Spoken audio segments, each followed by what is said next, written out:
In the same work, Newton presented a calculus-like method of geometrical analysis using first and last ratios, gave the first analytical determination, asked on Boyle's law of the speed of sound in air, inferred the oblateness of Earth's spheroidal figure, accounted for the precession of the equinoxes as a result of the moon's gravitational attraction on the Earth's oblateness, initiated the gravitational study of the irregularities in the motion of the moon, provided a theory for the determination of the orbits of comets, and much more. Newton's biographer David Brewster reported that the complexity of applying his theory of gravity to the motion of the moon was so great it affected Newton's health. He was deprived of his appetite and sleep.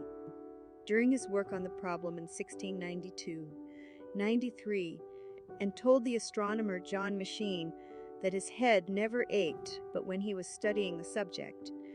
According to Brewster, Edmund Halley also told John Conduit that when pressed to complete his analysis, Newton always replied that it made his head ache and kept him awake so often that he would think of it no more.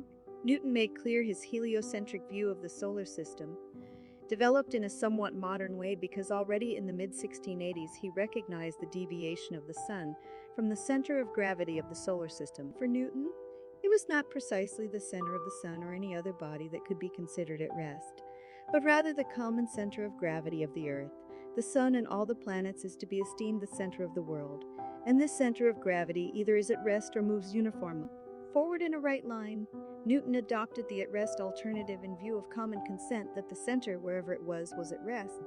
Newton's postulate of an invisible force, able to act over vast distances, led to him being criticized for introducing occult agencies into science. Later, in the second edition of the Principia 1713, Newton firmly rejected such criticisms in a concluding general scholium, writing that it was enough that the phenomena implied a gravitational attraction as they did, but they did not so far indicate its cause, and it was both unnecessary and improper to frame hypotheses of things that were not implied by the phenomena.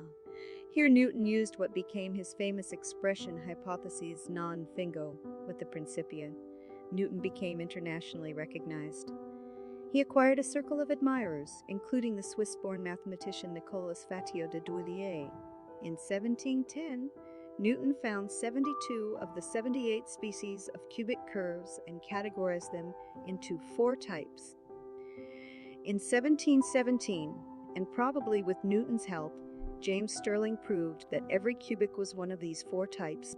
Newton also claimed that the 4 types could be obtained by plane projection from one of them, and this was proved in 1731, 4 years after his death, later life Royal Mint. In the 1690s, Newton wrote a number of religious tracts dealing with the literal and symbolic interpretation of the Bible. A manuscript Newton sent to John Locke in which he disputed the fidelity of 1 John 5:7, the Johannine comma, and its fidelity to the original manuscripts of the New Testament, remained unpublished until 1785. Newton was also a member of the Parliament of England for Cambridge University in 1689 and 1701, but according to some accounts, his only comments were to complain about a cold draft in the chamber and request that the window be closed. He was, however, noted by Cambridge diarist Abraham de la Prime to have rebuked students who were frightening locals by claiming that a house was haunted.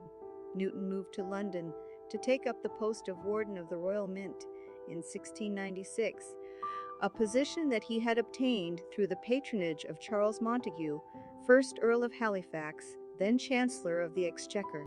He took charge of England's great recoining, trod on the toes of Lord Lucas, Governor of the Tower, and secured the job of Deputy Comptroller of the temporary Chester branch for Edmund Halley. Newton became perhaps the best-known master of the Mint upon the death of Thomas Neal in 1699, a position Newton held for the last 30 years of his life. These appointments were intended as sinecures, but Newton took them seriously. He retired from his Cambridge duties in 1701 and exercised his authority to reform the currency and punish clippers and counterfeiters. As warden, and afterwards as master, of the Royal Mint, Newton estimated that 20% of the coins taken in during the Great Recoinage of 1696 were counterfeit. Counterfeiting was high treason, punishable by the felon being hanged, drawn, and quartered. Despite this, convicting even the most flagrant criminals could be extremely difficult, but Newton proved equal to the task. Disguised as a habitué of bars and taverns, he gathered much of that evidence himself. For all the barriers placed to prosecution and separating the branches of government, English law still had ancient and formidable customs of authority. Newton had himself made a justice of the peace in all the home counties. A draft letter regarding the matter is included in Newton's personal first edition of Philosophia Naturalis Principia Mathematica, which he must have been amending at the time then. And he conducted more than 100 cross-examinations of witnesses, informers, and suspects between June 1698 and Christmas 1698. Newton successfully prosecuted 28 coiners. Newton was made president of the Royal Society in 1703 and an associate of the French Académie des Sciences. In his position at the Royal Society, Newton made an enemy of John Flamsteed, the astronomer royal, by prematurely publishing Flamsteed's Historia Coelestis Britannica, which Newton had used in his studies. Knighthood. In April 1705, Queen Anne knighted Newton during a royal visit to Trinity College, Cambridge. The knighthood is likely to have been motivated by political considerations connected with the parliamentary election in May 1705, rather than any recognition of Newton's scientific work or services as Master of the Mint. Newton was the second scientist to be knighted after Francis Bacon, as a result of a report written by Newton on 21 September 1717 to the Lords Commissioners of His Majesty's Treasury. The bimetallic relationship between gold coins and silver coins was changed by royal proclamation on 22 December 17, forbidding the exchange of gold guineas for more than 21 silver shillings. This inadvertently resulted in a silver shortage, as silver coins were used to pay for imports, while exports were paid for in gold, effectively moving Britain from the silver standard to its first gold standard. It is a matter of debate as to whether he intended to do this or not. It has been argued that Newton conceived of his work at the Mint as a continuation of his alchemical work. Newton was invested in the South Sea Company and lost some 20,000, $4.4 million in 2020.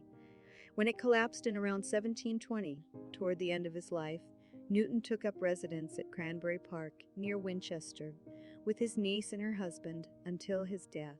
His half-niece, Catherine Barton, served as his hostess in social affairs at his house on Jermyn Street in London. He was her very loving uncle, according to his letter to her when she was recovering from smallpox. Death. Newton died in his sleep in London on 20 March 1727, was 20 March 1726, and 31 March 1727. He was given a ceremonial funeral, attended by nobles, scientists, and philosophers, and was buried in Westminster Abbey among kings and queens. He was the first scientist to be buried in the Abbey. Voltaire may have been present at his funeral. A bachelor, he had divested much of his estate to relatives during his last years and died intestate. His papers went to John Conduit and Catherine Barton. Shortly after his death, a plaster death mask was molded of Newton. It was used by Flemish sculptor John Michael Rysbrack in making a sculpture of Newton. It is now held by the Royal Society, who created a 3D scan of it in 2012. Newton's hair was posthumously examined and found to contain mercury, probably resulting from his alchemical pursuits. Mercury poisoning could explain Newton's eccentricity in late life. Personality. Although it was claimed that he was once engaged, Newton never married. The French writer and philosopher Voltaire, who was in London at the time of Newton's funeral, said that he was never sensible to any passion, was not subject to the common frailties of mankind, nor had any commerce with women, a circumstance which was assured me by the physician and surgeon who attended him in his last moments. There exists a widespread belief that Newton died a virgin, and writers as diverse as mathematician Charles Hutton, economist John Maynard Keynes, and physicist Carl Sagan have commented on it. Newton had a close friendship with the Swiss mathematician Nicolas Fatio de Duvier, whom he met in London around 1689. Some of their correspondence has survived. Their relationship came to an abrupt and unexplained end in 1693, and at the same time Newton suffered a nervous breakdown, which included sending wild accusatory letters to his friends, Samuel Pepys and John Locke. His note to the latter included the charge that Locke endeavored to embroil me with woman. Newton was relatively modest about his achievements, writing in a letter to Robert Hooke in February 1676, "If I have seen further, it is by standing on the shoulders of giants."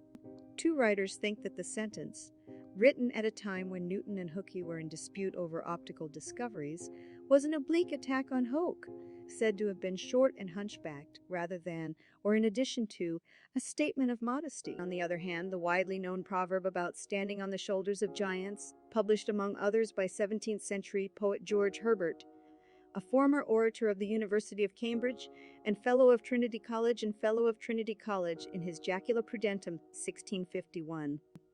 Dwarf on a giant's shoulders sees farther of the two, and so its effect as an analogy would place Newton himself rather than Hooke as the dwarf.